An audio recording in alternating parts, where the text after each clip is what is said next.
45 days until Yukon River Quest 2026. Putting the Firestone Air Bag kit back on my truck. Had Alcan suspension springs with this bump stop. This goes right here, and what it would do would mount my U-bolts reverse to where the U-bolts are coming from the bottom up and the lug nuts on top.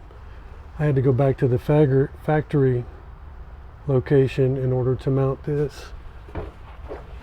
Kind of no room under here, so excuse me. This is a catch plate basically for the airbags, and gives me ground clearance.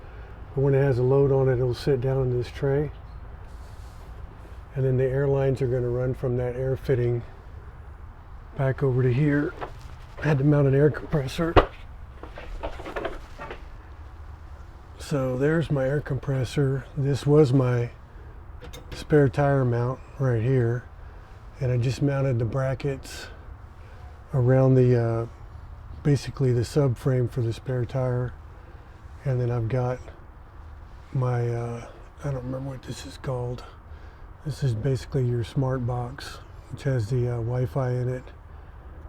MCU, I think. I don't recall what it's called. But then what's going to happen is the airlines are going to come out of here. They're going to split. One is going to go here to control, and then we're going to split to go to each side. So I've got this side removed right now, getting ready to remount new airbags and all the hardware. And hopefully everything works with no leaks. It's my concern. I've got these are Alcan 1100 pound springs.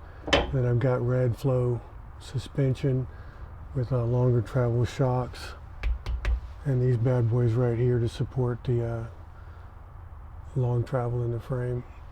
So that's what we're looking at. Hopefully it'll get us to the Yukon and back with no issues. Yukon River Quest 2026.